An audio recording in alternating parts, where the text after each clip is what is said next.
warahmatullahi wabarakatuh. Halo dulur sultan semua dimanapun Anda berada. Gimana nih kabarnya? Semoga baik-baik aja ya, sehat walafiat dan yang pasti tetap semangat dong. Seneng banget rasanya Selma bisa kembali hadir di program Kampuspedia Sultan TV pada hari Senin pukul 4 waktu Indonesia Barat. Nah, dulur sultan, hari ini kita kedatangan bintang tamu yang luar biasa sekali. Langsung aja ya, Selma kenalin. Sudah hadir bersama kita di sini Lutfi Ferdian. Lutfi Ferdian ini adalah seorang mahasiswa UIN Sultan Maulana Hasanuddin Banten dan juga owner dari konveksi Kasuka Kaos. Ya, halo Bang Lutfi. Halo. Boleh disapa dulur sultan di rumahnya? Oke, selamat siang dulur Akang Teteh Danten. Iya. Nah, yang kedua ada juga Lisda Hairunisa. Lisda Hairunisa ini adalah seorang mahasiswa UIN Sultan Maulana Hasanuddin Banten juga, dan dia adalah seorang owner dari salon Eyelash Hits ya. Boleh disapa dulu Sultan di rumahnya, Kak Lisda. Halo semuanya. Iya, oke. Nah, dulu Sultan mahasiswa dengan dunia perkuliahannya memang identik dengan tugas, mengerjakan paper, organisasi, praktikum, dan rutinitas lainnya yang kadang membuat hidup mahasiswa terlihat seperti itu aja. Tapi kalian pernah nggak sih terfikirkan untuk berkuliah sambil mencukupi kebutuhan ekonomi secara mandiri? Nah, ini dia bintang tamu kita hari ini adalah seorang mahasiswa, yang memiliki semangat dalam berwirausaha. Kalian penasaran kan? Makanya jangan kemana-mana dulu. Tetap stay tune di Kampuspedia Sultan TV. Dan jangan lupa follow akun sosial media sultantv.co di Instagram, Twitter, dan Facebook. Kita akan kembali setelah yang satu ini.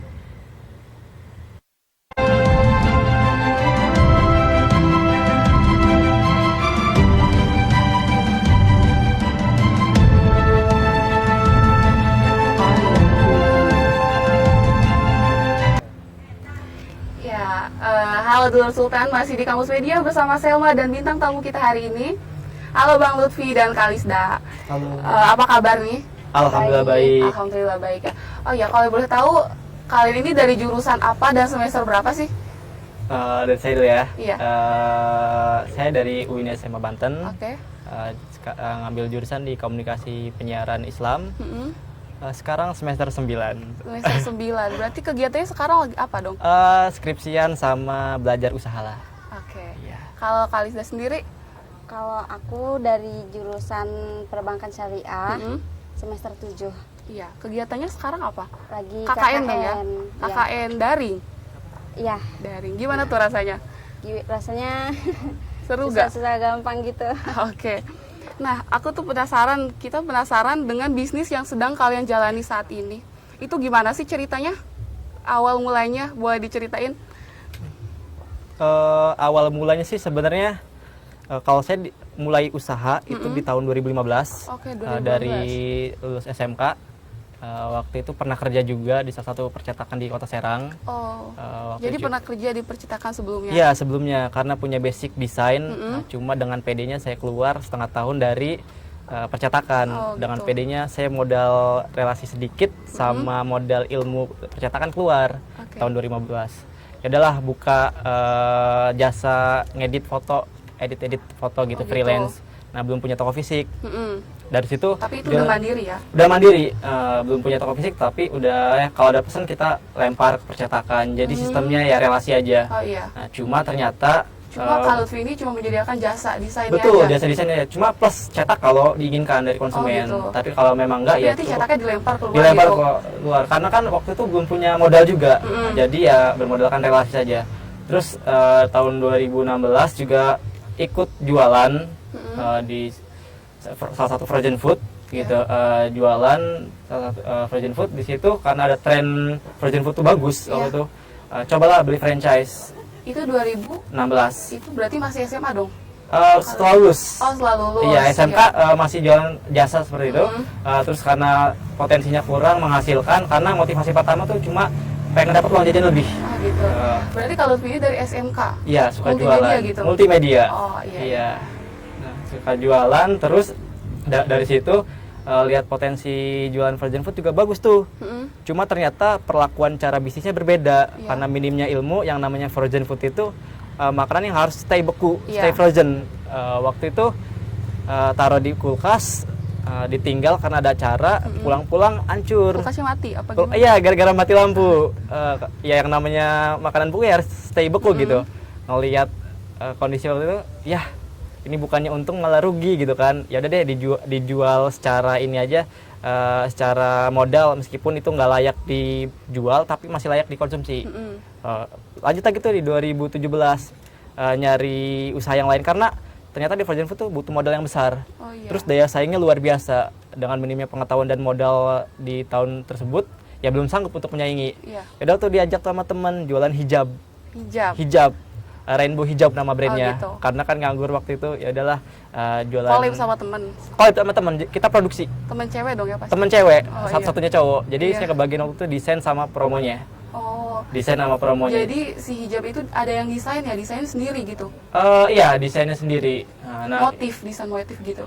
Iya, motif juga, kita kerudung langsung juga, pasmina juga ada. Waktu itu ya alhamdulillah tuh permintaannya banyak, cuma lagi-lagi tutup dengan suksesnya alias bangkrutnya karena tidak bisa berjalan dengan semestinya. Yang namanya tim tuh perlu kesepakatan bersama, kerjanya juga harus sama prioritasnya harus disatu visikan. Iya. Ternyata punya kesibukan masing-masing dan juga tidak bisa bekerja sama-sama. Ya udahlah, saya juga mohon izin Terbengkalai pamit, gitu terbengkalai. Ya udahlah.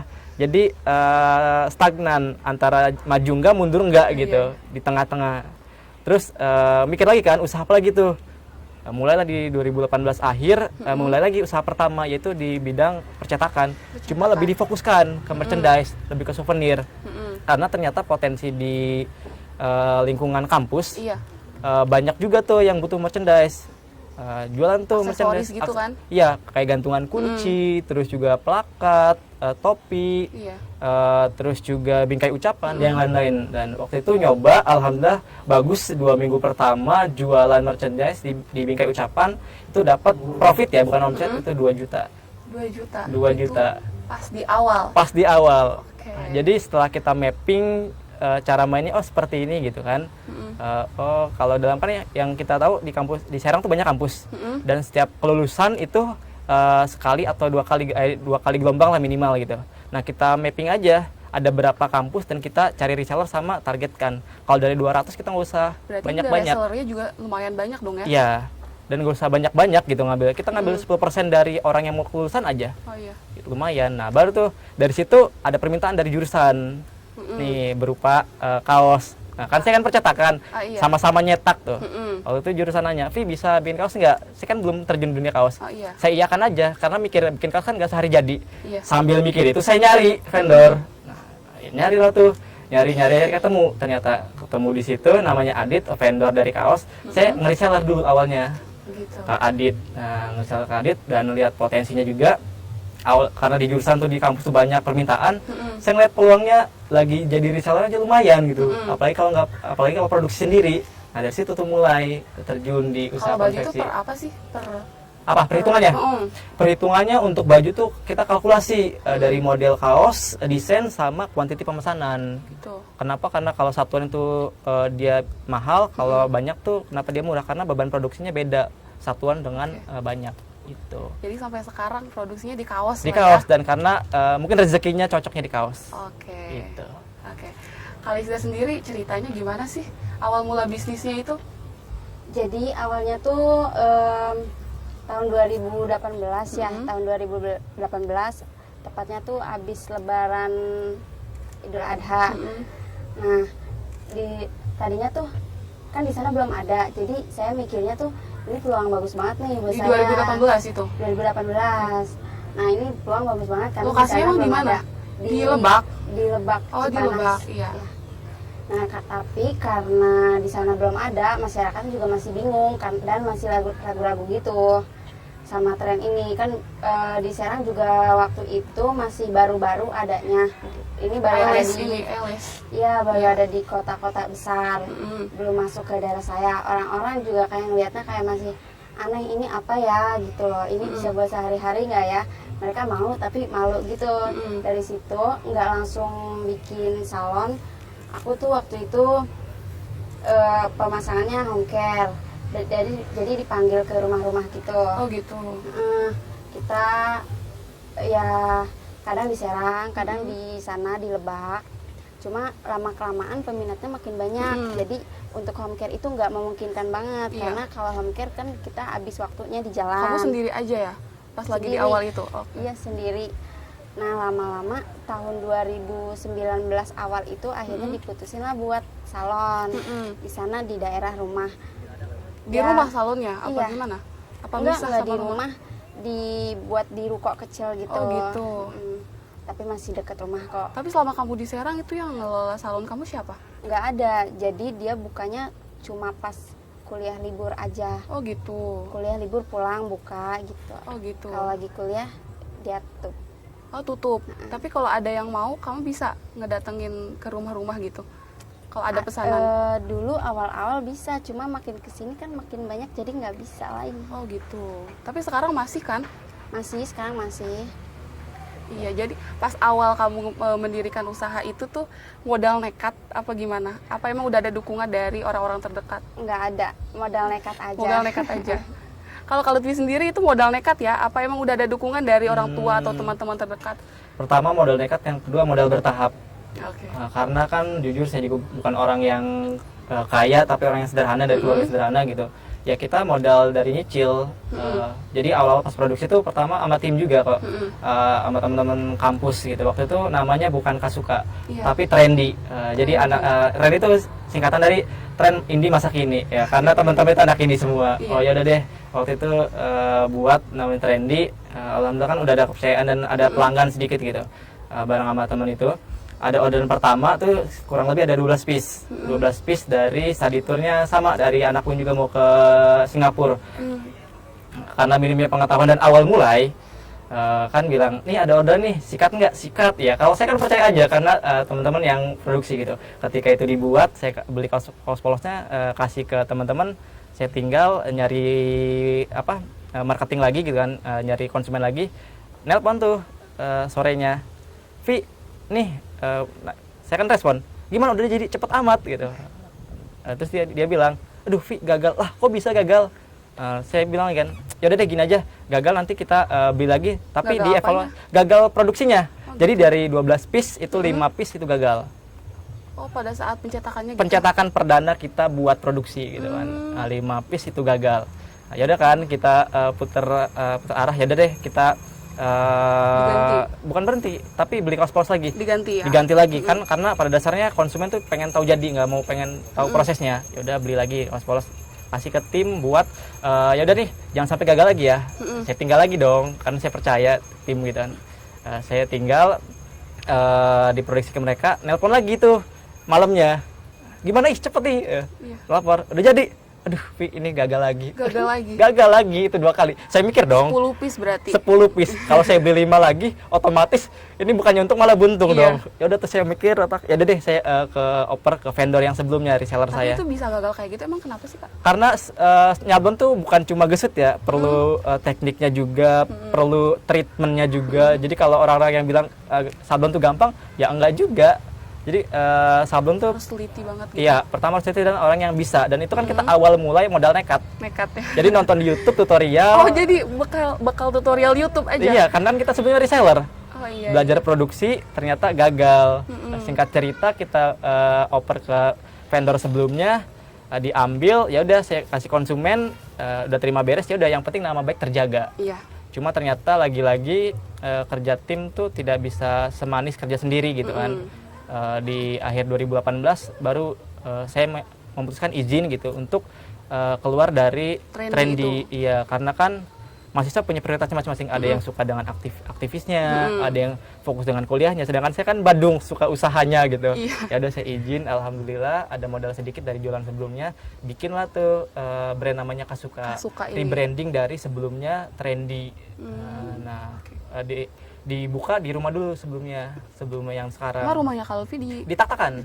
di Taktakan. Di Taktakan dekat SMP 6. Nah, di situ cikal bakal mulainya Kasuka Kaos. Jadi sekarang lokasi si Kasuka Kaos itu ada di Taktakan? Sekarang store-nya kita pindah di Penancangan. Oh iya. Ya, untuk mendekatkan diri ke konsumen lah. Oke. Seperti itu. Nah, ketika memulai usaha, berbagai instrumen kan kita harus membutuhkan ya, harus dibutuhkan. Salah satunya adalah modal. Nah, pas awal kalian memulai usaha itu modalnya dari mana dan seperti apa? Saya dulu. Ya. Kalau saya memulainya ya karena ya modal jualan aja gitu. Artinya kalau ngomong modal secara materi ya belum lah. Karena setelah saya pelajarin juga dan setelah ditelaah gitu, modal materi itu bukan nomor satu, tapi modal tenaga, pikiran, dan waktu itu nomor yang diutamakan. Karena sekelas bank pun meminjamkan uang itu bukan bisnis yang mau berjalan, tapi yang sudah berjalan. Nah, dari situ, dari modal pertama itu ya kita putar lagi, bukan untuk memperbesar orangnya, tapi memperbesar bisnisnya. Iya. Dan alhamdulillah kenapa Kak Suka bisa punya store sendiri ya karena perlakuan kita dengan uang tersebut ya bener gitu. Iya. Jadi kalau Vi langsung bikin offline store ya? Iya, offline store. Langsung, enggak dari online dulu. Oh, dari online dulu. Oh gitu. Online dulu. Sama kok. Kita pakai dua kanal itu, offline sama online. Karena kalau offline ya market terdekatnya ya teman, sahabat, keluarga, saudara. Oke. Nah, offline itu pendukung orang-orang yang terjauh sih pernah beli dari Papua. Oh gitu, kaosnya? Kaosnya. Dan Ibu, Kenapa kok bisa sampai ke Papua gitu? karena kita ngiklan via media sosial dan kita ngiklan berbayar sih waktu itu. Dan potensinya ternyata bagus gitu. Oke. Kalau Lisda sendiri, modal awalnya itu dari mana? Kayak gimana sih? Modalnya itu dari uang tabungan aku Oh, sendiri. tabungan. Uang dari uang Berarti udah jajan. niat dong apa gimana? Udah niat nih nanti mau ngejalanin usaha. Jadi nabung dulu gitu. Enggak sih, awalnya tuh enggak niat ke usaha ini. Cuma lihat temen dia buka usaha kayak gini. Jadi tadinya sih ikut-ikutan aja. Cuma beda tempat aja. Kalau dia kan dari Tangerang, kalau aku di tempat aku sendiri. Cuma lama kelamaan nyaman juga di bisnis ini. Jadi aku terusin aja sampai sekarang. Gitu sih. Oke. Nah, kalau boleh tahu omset paling besar dalam 1 bulan itu berapa? Oke. Penasaran. Maka dari itu jangan kemana-mana dulu, Nurul Sultan. Tetap stay tune di Kampuspedia Sultan TV. Diberitahukan Dulur Sultan, program Kampuspedia ini bekerja sama dengan LPM Sigma Win Sultan Maulana Hasanuddin Banten dan UKM Jurnalistik Untirta.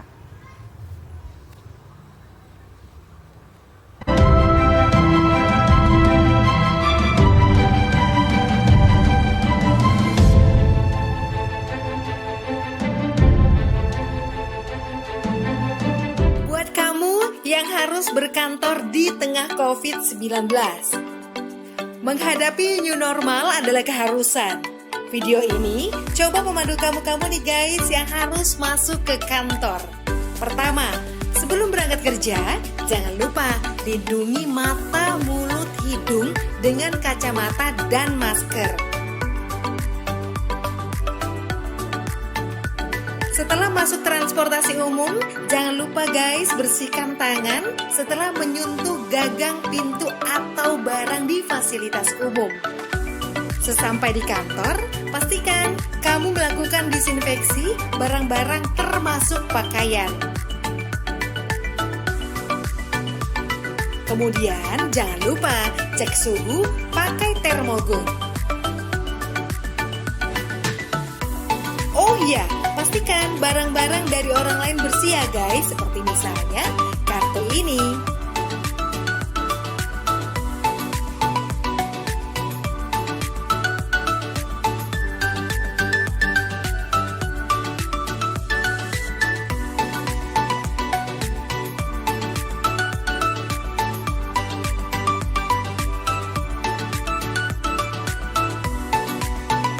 Nah, saat menekan tombol lift, tidak menggunakan jari, melainkan pakai siku.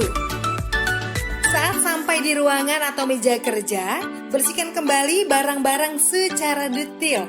Ingat guys, barang Anda jangan diletakkan di lantai. Oh iya, sebelum beraktivitas, biasakan mencuci tangan ke toilet. Saat di toilet, ingat bukanya pakai siku. Kemudian saat di wastafel, buka atau tutup keran dengan siku. Di meja kerja sering banget nih kita menerima telepon. Ingat ya, bersihkan gagang teleponnya.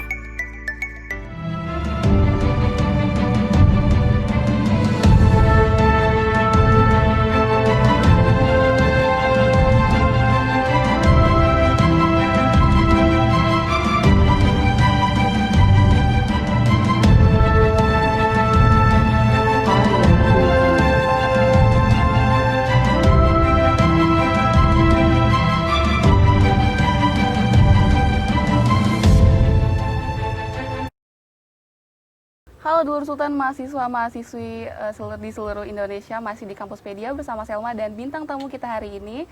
Tadi aku nanyain tentang omset paling besar dalam 1 bulan, itu boleh dijawab nggak? Rahasia. Gimana? Siapa? Kak Lutfi. Yang namanya usaha, berwirausaha tuh fluktuatif, ada naik ada turun gitu. Yang pasti alhamdulillah ada suka dukanya. Kalau Iya. lagi besar syukur, kalau lagi kecil ya nikmatin gitu. Saya nggak sebut angka tapi bisa di 1 digit sama 2 digit. Iya. Ya, Oke. gitu. Kak Lisda. Paling besar ya Mm-mm. bisa kalau biasanya kalau pas lebaran sih itu lagi rame-ramenya bisa sampai 20 Gitu. 20. No. Oke. ya. Iya, ini cara kalian menarik pelanggan biar selalu datang ke kita. Itu gimana sih? Biar gak kemana-mana nih si pelanggan itu. Lisda sendiri gimana? Yang pastinya sih promo ya.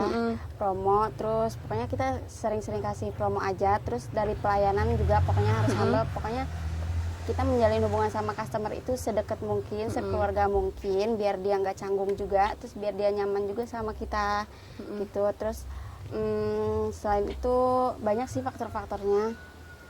Oke, kalau Lutfi? Kalau kita sih optimalkan dari semua kanal informasi ya, karena keterbukaan informasi sekarang kan udah sangat mudah. Kita offline monggo dengan teman-teman terdekat, dengan komunitas dan yang lain-lain, sama kanal online berupa media sosial. Nah, kita optimasi dari kedua kanal tersebut lah. Oke. Dari tahun berapa Kak Lutfi? Dari tahun 2018 ya Iya. mendirikan ini sampai tahun 2020 ini pasar untuk konveksi di Kota Serang ini grafiknya seperti apa sih?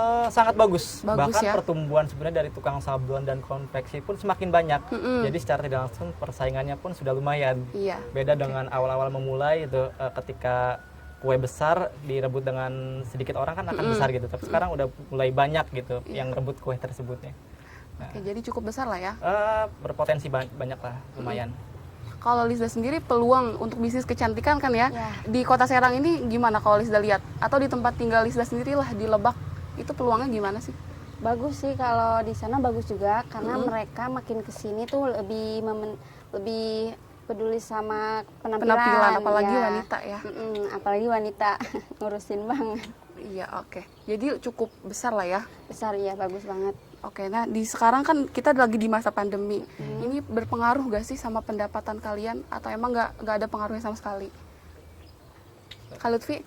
Sangat tidak dipungkiri, COVID pandemi ini tidak hanya menyerang dari kesehatan, juga dari ekonomi. Apalagi kalau kita diurutkan kebutuhan manusia itu sandang, pangan, dan papan. Sandang kan baju. Iya. Jadi ketika pandemi itu beberapa konsumen kita juga ada yang pending dan cancel. Ya sangat pengaruh. Iya. Karena kan ya study tour tidak ada, terus juga gathering tidak ada, kumpul komunitas pun nggak ada Iya, gitu. Jadi ya sangat mempengaruhi dari kondisi kita. Cuma kita survive dengan bertransformasi karena kebutuhan kaos berkurang, kebutuhan masker yang banyak. Nah, jadi kita ngeliat peluang dari kalau pakaian belum ada berarti kebutuhan masker yang kita bisa peluangkan dan kita bisa uangkan gitu. Oke, jadi sekarang ke masker dulu gitu. Iya, karena kebutuhan masker waktu itu banyak. Nah, jadi kita ya transformasi bentuk aja dulu gitu kan. Produk gitu. Kak Lisda sendiri? Kalau di dunia kecantikan sih menurut aku nggak berpengaruh sih karena itu udah jadi kebutuhan mereka. Jadi nggak ada sangkut pautnya sih sama corona gitu. Oke. Nah, Dulur Sultan untuk pemberitahuan buat kalian yang ingin acaranya diliput oleh Sultan TV atau ingin live di YouTube atau fanpage Facebook, silahkan hubungi ke nomor 087778512227. Oke, kita lanjut lagi ya. Ketika kalian mendirikan usaha, menjadi owner, itu tentu bukan hal yang mudah kan ya, banyak susahnya. Itu susahnya seperti apa, boleh digambarin nggak, Kak Lutfi? Suka dukanya owner sebenarnya saya analogikan seperti self employee, kita jadi karyawannya. Jadi kita bukan owner tuh kepemilikan semua dan kita bisa nunjuk orang ketika kita sudah punya partner kerja gitu. Ya kita juga ikut andil besar untuk menumbuhkan bisnis tersebut. Ya kalau suka dukanya pertama yang namanya membangun usaha tuh kita nggak tahu nih akan besar atau tidak. Jadi kita mikirin gimana caranya biar stabil. Yang ketiga juga gimana caranya biar kita semakin dikenal sama orang banyak. Nah, jadi suka dukanya owner tuh ya semua hal yang melibatkan dengan bisnis, ya kita harus terima baik jeleknya, baik senangnya, karena itu sudah satu paket dengan yang kita jalani. Seperti itu. Tapi paling susah itu menghadapi customer apa partner kerja sendiri? Dua-duanya sih bisa dibilang. Oke. Karena nggak semua customer itu baik, dan nggak semua pekerja itu mengerti apa yang kita maksud. Karena di Sablon sendiri sih, kebetulan alhamdulillah kita udah ada 3 tim, bukan 3 karyawan ya. Kalau saya lebih senang manggilnya tim gitu. Iya. Pertama desain, yang kedua itu buat produksi. Jadi semua baik customer maupun internalnya ya punya kendala sama perlakuannya masing-masing lah, dan itu harus kita sikapi dari ownernya seperti apa ya. Kita harus bisa menyampaikan dengan baik lah gitu. Ya. Kalisda sendiri? Untuk suka dukanya dulu ya. Sukanya kita jadi lebih banyak teman. Kadang tiap hari ketemu orang-orang yang beda, ketemu orang-orang yang sikapnya beda juga. Terus dukanya jadi lebih sedikit waktu santai, jadi kita lebih fokus ke kerja. Terus permasalahan kerja itu nggak selesai di jam kerja aja, tapi kebawa ke siang malamnya kita, ke sehari-harian kita setiap hari gitu. Jadi semua bebannya kita yang pikirin, tanggung sendiri gitu. Oke. Tapi pernah gak sih nemuin customer yang ngeselin gitu, yang rese? Pernah banget. Apalagi kalau cewek kan, cewek moodnya bisa berubah-ubah gitu kan. Banyak banget pokoknya yang pernah lagi dipasangin eyelash kan, terus dia kayak gak puas gitu sama hasil kamu, pernah? Pernah, terus yang mintanya aneh-aneh juga pernah. Terus tanggapan kamu gimana? Tanggapan aku ya pokoknya disabarin aja, diiyain aja gitu. Iya, oke. Kalau itu sendiri pernah nemuin customer yang gitu? Sering. Yang chat banyak tapi nggak jadi pernah. Yang minta revisi banyak pernah. Oh gitu, jadi ada? Boleh? Ada. Yang konsumen perfeksionis ada. Jadi ya sebenarnya konsumen kan hanya ingin didengarkan. Jadi kita sebisa mungkin menuruti dan memaksimal mungkin apa keinginan mereka. Kita sih gitu perlakuannya ke konsumennya. Oke. Kalau sama teman-teman yang sering minta diskon, tanggapan kalian itu gimana? Biasanya kan gitu. Betul. Kalau Tvi?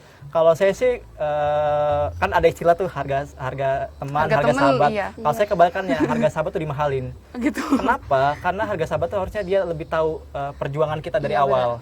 Nah, makanya kalau teman-teman ini harga sahabat, kalau harga konsumen 60.000, kalau harga kamu 100.000. Okay. Karena kalau dia teman kita yang benar-benar tahu gitu, dia menghargai proses kita untuk bertumbuh seperti itu. Jadi kalau saya tembak aja. Kecuali dia ada simbiosis mutualisme, dia memakaikan, minta diskon, dan dia mempromosikan. Nah, itu bisa seperti itu. Ya. Pernah gak sih ngalamin ekonomi tersulit sebelum buka usaha? Kalau Tvi? Pernah. Salah satu alasan kenapa saya usaha, salah satunya karena krisis ekonomi di keluarga. Oh gitu. Iya. Dan motivasi saya usaha tuh sebelumnya pengen bebas finansial, pengen freedom, tapi sekarang sudah berubah. Motivasi saya tuh nggak mau miskin. Karena di balik kemiskinan tuh banyak penderitaan. Iya. Nah itu, kalau saya motivasinya. Siap. Oke, Kalisda sendiri, kalau sama temen yang suka minta diskon, tanggapannya gimana? Kurang lebih kayak kalau Tvi ya. Kita kadang dikasih, kadang enggak. Cuma kayak gitu ya, kalau dikasih harus ada feedbacknya gitu. Oh iya. Terus kalau sambil kayak review lagi gitu kan iya, biasanya. Bener. Cuma kalau aku jarang nawarin ke teman sendiri, aku lebih seneng usaha di daerah luar gitu. Oh gitu, kenapa? Karena biasanya kalau orang yang udah deket tuh malah seenaknya gitu, malah gitu. sering minta diskon gitu. Gitu. Kalau Bi sendiri ngerasain yang sama? Pernah merasakan, cuma saya melakukan seperti itu. Kalau emang bisa beli murah dan dapat keuntungan ke kita, kenapa enggak gitu. Cuma kalau dia kadang tanda kutip teman ya, sekedar teman atau ngaku-ngaku teman gitu. Kalau ngaku teman, harga segini dong, harga teman gitu. Ya saya mahalin, berani nggak? Kenapa? Karena kalau dia teman beneran, dia tahu proses saya sampai seperti itu. Oke. Alisda sendiri tadi pernah mengalami ekonomi tersulit sebelum buka usaha? Pernah. Sebelum masuk kuliah itu kan belum usaha ya, jadi uang masih dari orang tua, itu masih ngirit-ngirit banget sebagai mahasiswa baru, dari kampung baru masuk kota gitu. Iya. Jadi uang masih dari keluarga untuk sehari-harinya, belum ada tambahan. Terus, Kalian tapi sering kan ngasih kayak giveaway, promo gitu? Pasti. Pernah ya? Sering. Itu gimana tanggapan customer? Pasti gercep banget kan? Iya, salah satu trigger atau daya tarik orang kan dengan promo. Nah, kita juga sering adakan, entah itu ketika beli 1 lusin dapat bonus 1, servis ketika reject bisa diganti, terus juga kita kasih harga potongan. Nah, itu salah satu buat trigger orang-orang mau beli ya, dan itu kita selalu manfaatkan dan kita gunakan kok. Itu biasanya berapa waktu sekali? Biasanya sebulan sekali pasti ada. Oh gitu. Sebulan Giveaway sekali. apa promo? Ada yang promo, ada yang potongan harga, ada yang paket bundles. Oh gitu. Gitu. Kalau Lisda sendiri? Tanggapannya rame, tanggapannya bagus. Karena cewek-cewek kan seneng banget ya kalau promo, apalagi diskon-diskon harga, kurang harga gitu. Biasanya diadain 2 bulan sekali, Gitu. atau jarang banget sih kalau sebulan sekali suka ada, 2 bulan sekali. Tapi paling banyak itu minatnya ke, kamu kan kayak menyediakan skincare, body care gitu juga kan? Ya, Lebih pada minatnya mereka ini ke eyelash apa yang tadi itu kayak skincare? Oh lebih kemana? ke skincare. Oh lebih ke skincare ya? Kalau boleh tahu eyelash itu harganya di kamu dari berapa sampai berapa? Dari 100 sampai 200. Oh 200, nggak nyampe 500 gitu? Enggak, karena kan aku buka usahanya di kampung, jadi ngikut harga pasar di kampung aja. Oke. Sejauh ini udah berapa sih temen yang terlibat dalam usaha kamu? Temen apa nih maksudnya? Temen Partner.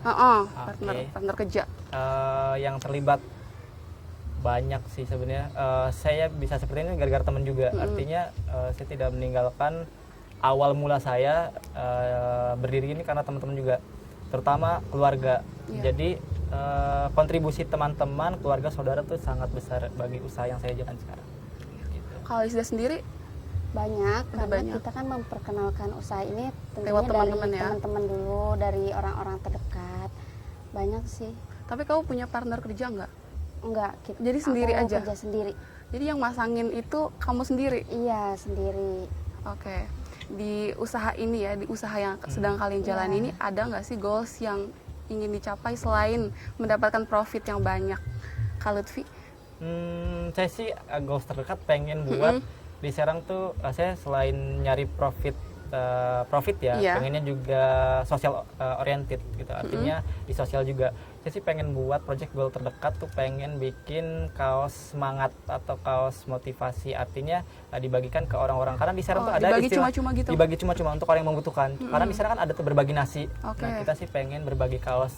Karena kalau makanan dia akan hilang ketika dia lapar lagi, tapi kalau kaos setidaknya dia bisa dipakai berkali-kali. Nah, goals yang terdekat sih itu. Kalau Lisda?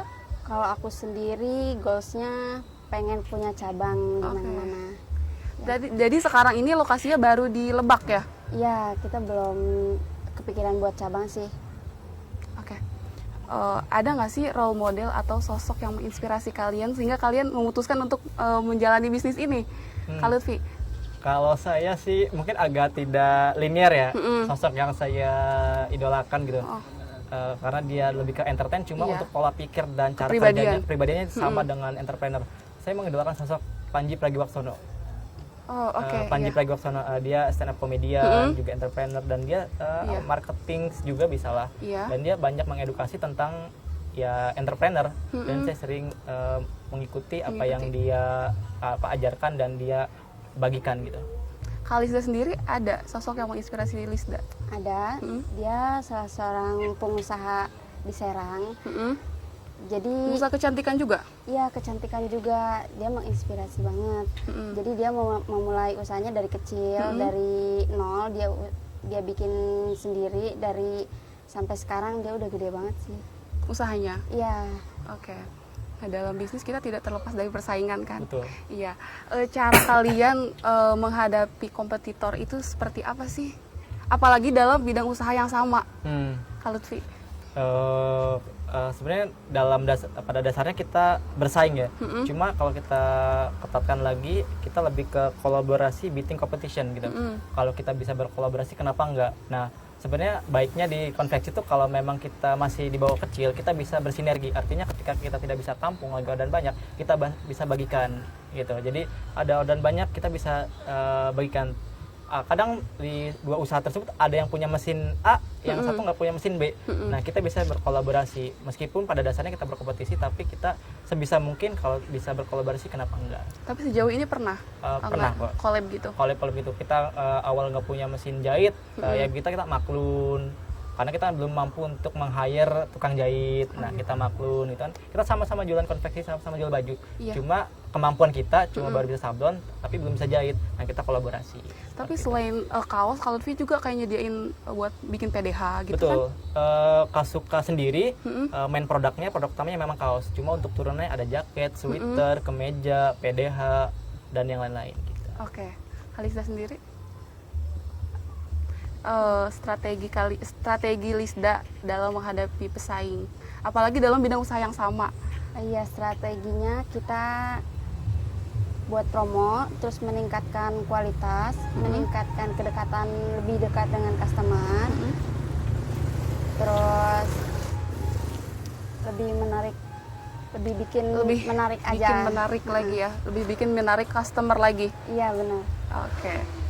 Mas Dulur Sultan, ternyata obrolan kita semakin menarik dan seru ya. Informasi untuk Dulur Sultan, program Kampuspedia ini bekerja sama dengan LPM Sigma UIN Sultan Maulana Hasanuddin Banten dan UKM Jurnalistik Untirta. Jangan kemana-mana, tetap stay tune di Kampuspedia Sultan TV. Kita akan kembali setelah yang satu ini.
Halo Dulur Sultan, masih di Kampuspedia bersama Selma dan bintang tamu kita hari ini Lutfi dan Lisda.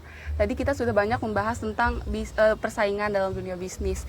Kemudian cara menarik pelanggan, gimana pelanggan itu biar selalu datang lagi ke kita. Nah sekarang kalian kan sebagai mahasiswa yang berwirausaha ya. Terus cara membagi waktu kalian itu dengan antara rutinitas kuliah dan pekerjaan-pekerjaan bisnis itu seperti apa? Apalagi kalau ditambah kalian adalah seorang aktivis misalnya, organisatoris yang banyak sekali kegiatannya, itu cara membagi waktunya gimana sih, Kak Lutfi? Kalau saya sih jujur pribadi mungkin sama kayak mahasiswa kupu-kupu pulang pergi gitu. Cuma pulang perginya ya buat usaha, kalau ke kampusnya ya buat belajar. Oh gitu. Gitu aja Jadi sih. Kalau kegiatan lain di organisasi nggak ada? Ada pernah masuk himpunan, cuma ya sekedar himpunan, gak masuk Iya. ke eksternal dan UKM lah gitu. Jadi ya bisa fokus ke yang ketika sudah di kampus, ya tinggal fokus ke yang lain gitu. Oke, gitu aja. Itu aja paling. Dan kalau ngomong bagi waktunya ya, tinggal kitanya masih kita pribadinya ya mau kencengnya di mana dan porsinya dibaginya berapa. Kalau Lutfi sendiri sebenarnya gimana? Porsinya 70-30. 70 ke usaha, 30 ke kampus. Gitu. Oke. Kalau Lisda sendiri Yang cara bagi waktunya antara kuliah dan pekerjaan bisnis? Yang penting pinter-pinter kitanya ya, kan kalau hari kuliah itu Senin sampai Jumat.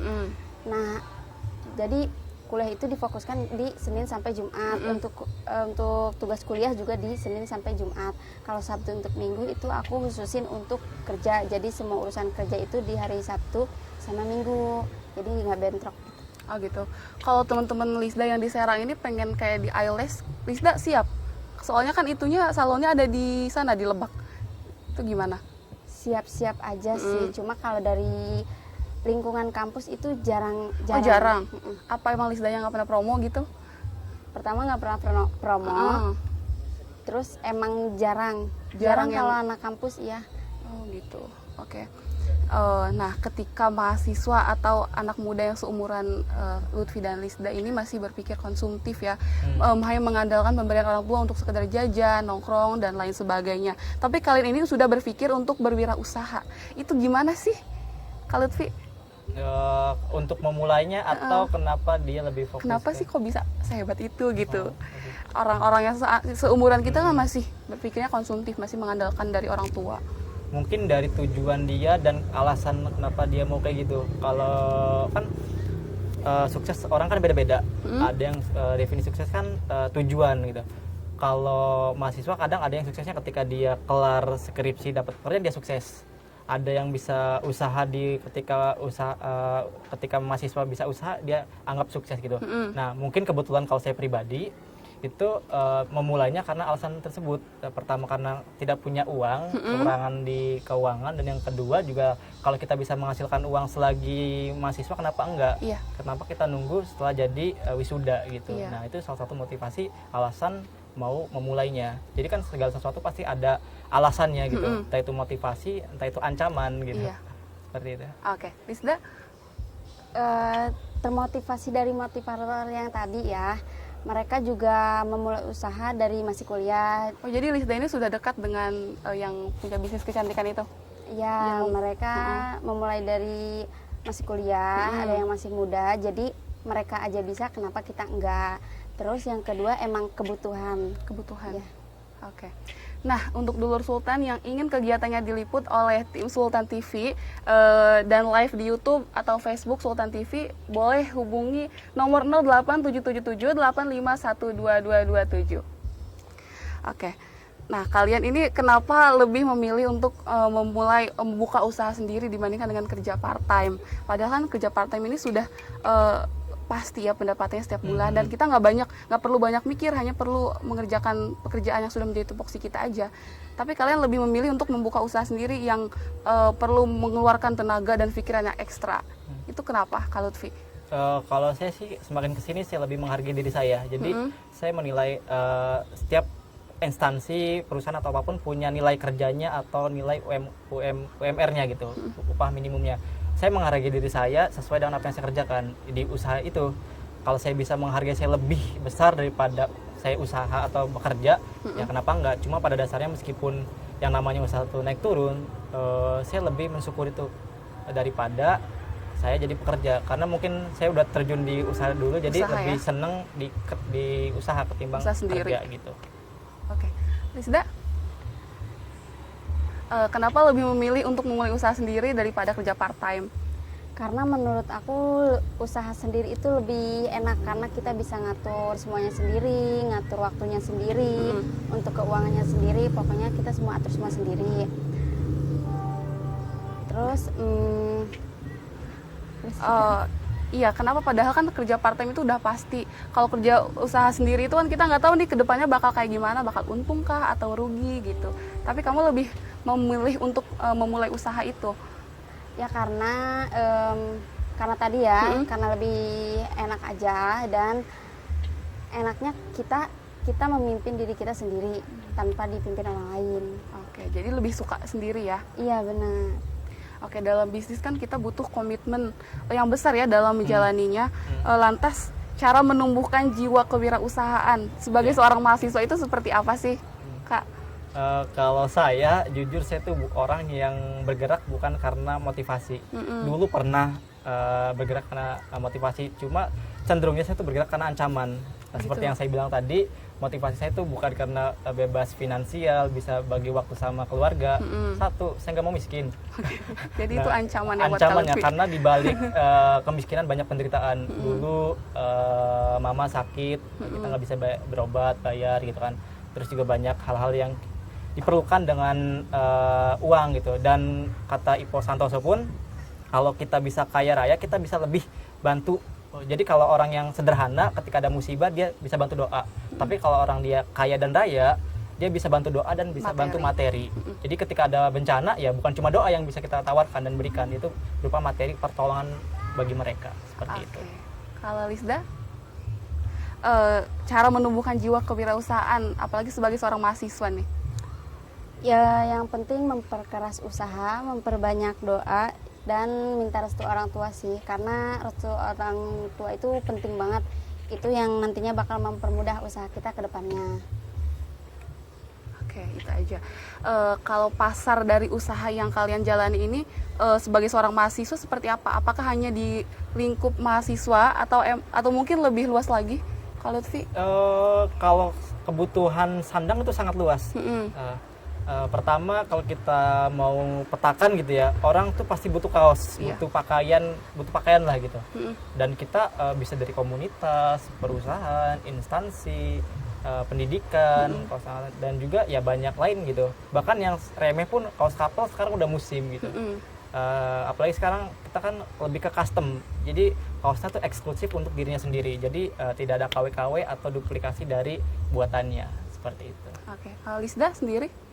Untuk target pasar saya sih tertuju kepada wanita karir, wanita bekerja dan ibu-ibu. Kalau mahasiswa itu nggak terlalu ya? Malah nggak terlalu. Malah enggak gitu? Malah enggak, ya. Oke, tapi teman Lisda sama sekali nggak ada gitu? Nggak ada yang pesan IELTS ke Lisda? Nggak ada. Sama sekali nggak ada? Nggak ada. Karena target pasarnya memang bukan di situ Memang ya? bukan di situ, ya. Karena kita lebih fokus targetnya ke wanita karir. Sama pekerja lah ya. Oke, kalian menjadi mahasiswa, kemudian juga entrepreneur muda ya. Tentunya menjadi kebanggaan tersendiri dong, yang kemudian bisa menjadi cerminan bagi mahasiswa lain. Ini mungkin ada tips dan motivasi yang bisa diberikan kepada dulur sultan di rumah, khususnya di kalangan mahasiswa, Kak Lutfi. Buat teman-teman sih yang saya juga belum termasuk sukses, masih belajar usaha teman-teman. Jadi kalau untuk orang yang baru mulai dan sedang usaha, nikmati usahanya, jalani pahit enaknya, dan jangan pernah mengeluh tapi nikmati. Kalau kalian berhenti ya kalian gagal, tapi kalau kalian menyerah mulai lagi, kalian masih ada tujuan sukses. Jadi gunakan kegagalan itu jadikan anak tangga. Semakin banyak kegagalannya, semakin banyak peluang untuk kesuksesannya. Jadi untuk sekarang habiskan porsi kegagalannya, nanti dapat kesuksesannya. Oke, Kak Lisda, sedikit motivasi dari saya, perkeras usaha dan perbanyak doa. Dan jangan pernah takut untuk memulai bisnis. Jangan pernah takut, kalaupun gagal itu dijadikan sebagai pengalaman aja untuk kedepannya lebih baik lagi. Oke, dulur sultan, gak kerasa 1 jam lamanya kita di Kampus Pedia ini bersama bintang tamu hari ini yang sangat luar biasa ya, Kak Lutfi dan Kak Lisda. Terima kasih atas kehadirannya di Kampus Pedia hari ini. Ya, untuk dulur sultan, mahasiswa-mahasiswi di seluruh Indonesia, tadi benar kata Kak Lutfi dan Lisda, yang masih enggan untuk memulai usaha, itu modal nekat aja lah ya. Jangan nyerah, nikmatin aja usahanya. Yang penting tadi perkeras usahanya dan doa. Oke. Saya Selma Aulia beserta bintang tamu kita hari ini pamit undur diri. Terima kasih dan sampai jumpa.